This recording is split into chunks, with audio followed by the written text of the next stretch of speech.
Salut à tous, c'est Mr. Fox et vous écoutez actuellement Parlons VF, l'émission sur le doublage français. Braddock, je vous préviens. Attention où vous mettez les pieds. Je mets les pieds où je veux, Little John. Et c'est souvent dans la gueule.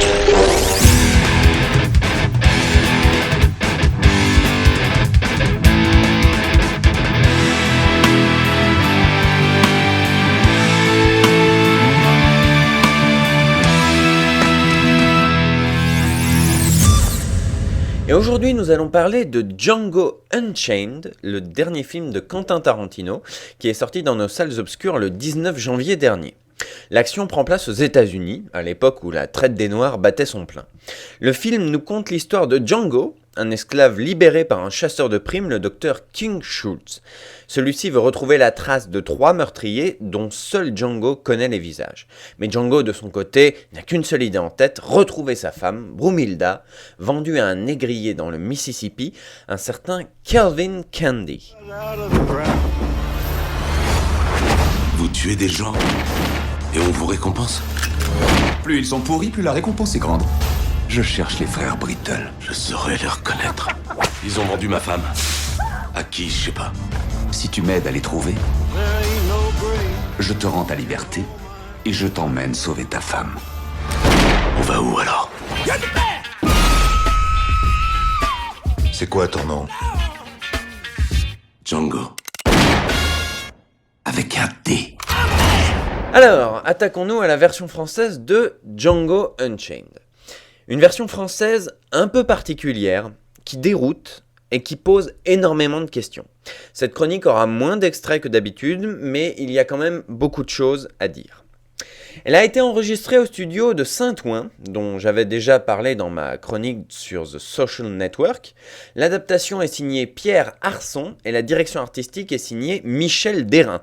Un couple qui opère beaucoup ensemble. Ils ont travaillé tous les deux, par exemple sur la version française de Skyfall, le dernier James Bond, ou encore de The Dark Knight Rises. Vous avez également pu entendre leur travail sur Inception, un film que j'ai déjà chroniqué dans une émission en vidéo. Si vous ne l'avez pas vu, vous pouvez la revoir sur parlonsvf.mrfox.fr. Alors une adaptation de plutôt bonne facture, mais avec quelques réserves.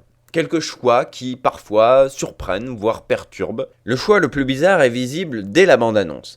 En effet, lorsque Django se présente en version originale, il épelle son nom, D-J-A-N-G-O, puis précise « The D is silent ». Le D est muet. Django. The D is silent. Et bien dans la version française, il ajoute « J'insiste sur le D ». C'est-à-dire exactement l'inverse de la version originale. Donc moi j'ai envie d'être un petit peu audacieux et de poser une question. Pourquoi ? C'est une vraie question. Je me pose vraiment cette question, pourquoi ? Alors c'est vrai que dans le film, en version originale, du début à la fin, on appelle Django Django. Vous voyez comme je le fais bien, Django. Personne ne prête vraiment attention à ce D soi-disant muet. Et en version française, de même, pendant tout le film, on l'appelle Django. Pourquoi ? Tout simplement parce que la langue anglaise veut que les mots commençant par J se prononcent J.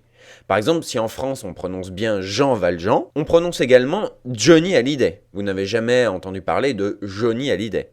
C'est toujours Johnny Hallyday. Alors pourquoi cette réplique ? Pourquoi ce D muet ?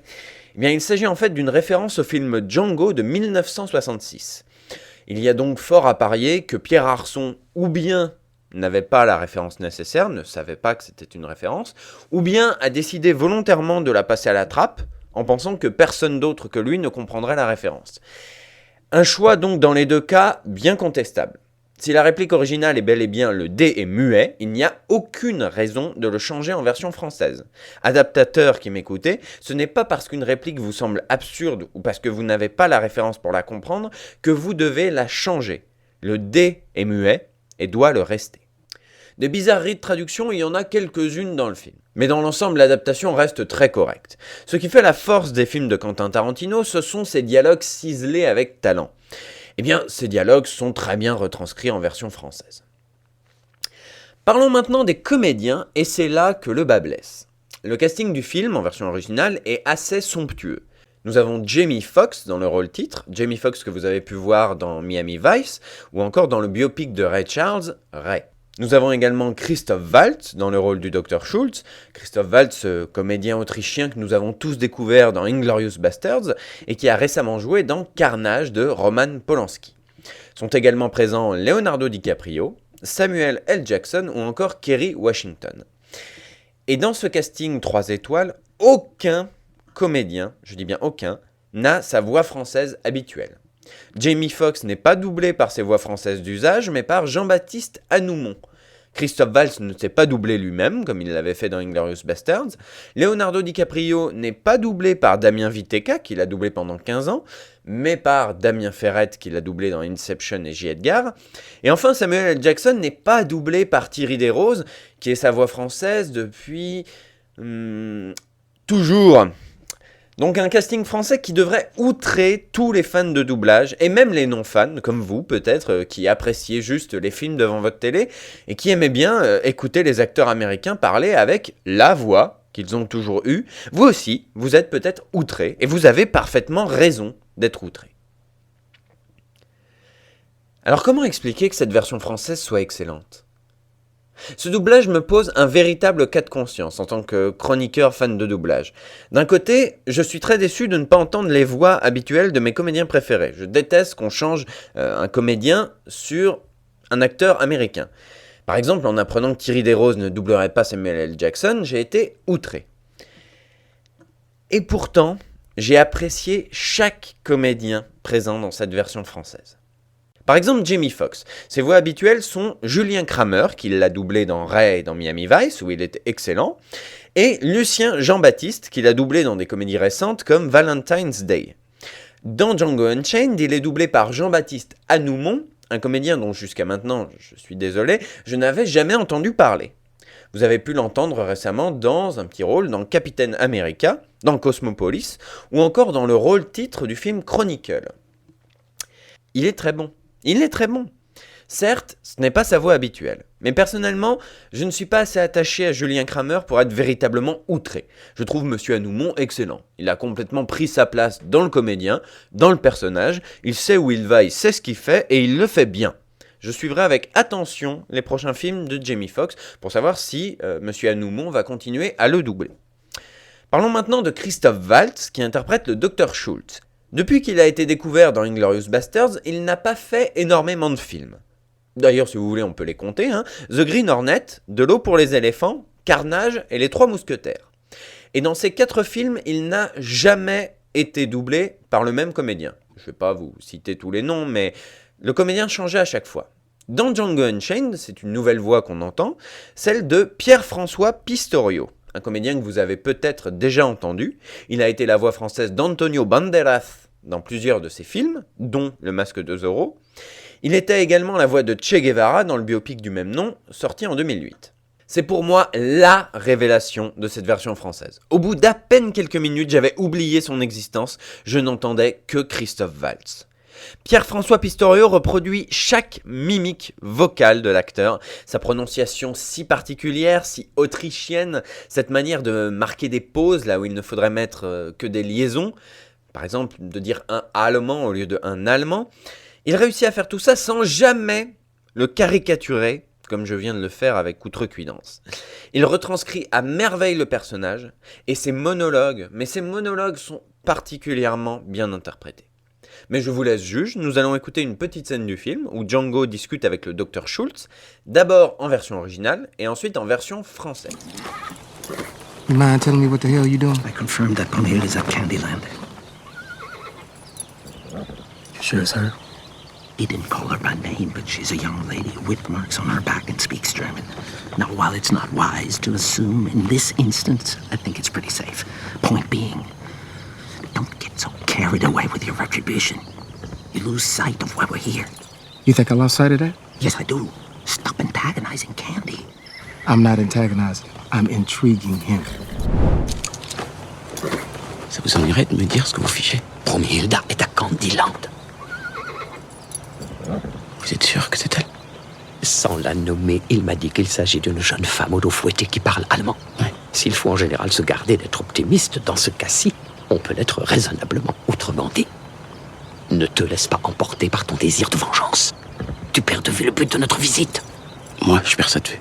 Oui, je trouve. Cesse de te mettre candy à dos. Je veux pas me mettre candy à dos. Ce que je veux, c'est l'intriguer.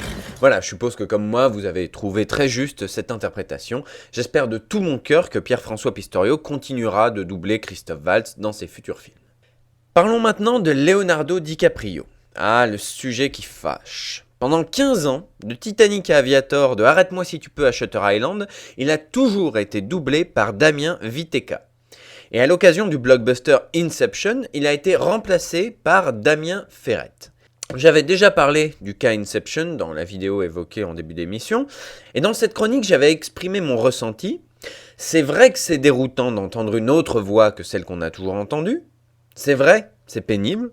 Quand on a vu Aviator, Titanic, et que d'un seul coup on entend une autre voix, c'est sûr, on est désemparé. Mais dire que Damien Viteka est un mauvais comédien, dire qu'il est mauvais sur Inception, c'est de la mauvaise foi. C'est mentir. Il est bon dans Inception. Pour Django, je vais vous dire à peu près la même chose. Ce n'est pas sa voix habituelle, certes, c'est déroutant, mais il est bon quand même. Alors les amis, car pour moi, chers auditeurs, vous êtes tous des amis, faites-vous une raison. Damien Ferrette va devenir la nouvelle voix de Leonardo DiCaprio. Le choix de Damien Ferrette sur Django est la preuve que les jeux sont faits. C'est fini. Et je sais que je vais pas me faire que des amis en disant ça, mais j'ai envie qu'on lui laisse une chance. Soyons lucides, Leonardo DiCaprio n'a même pas 40 ans. Il a encore, je l'espère, de nombreux rôles devant lui et une vie d'acteur bien remplie. Damien Ferrette, a priori, comme je l'ai dit, va devenir sa nouvelle voix attitrée. Et quand il aura doublé DiCaprio 10 fois, 15 fois, 20 fois, eh bien peut-être qu'on commencera à se rendre compte qu'il n'est pas mauvais. Je vais reprendre un exemple que j'avais déjà cité, Johnny Depp. Lorsque Bruno Choel, la voix française de Johnny Depp, l'a doublé pour la première fois, les gens ont protesté.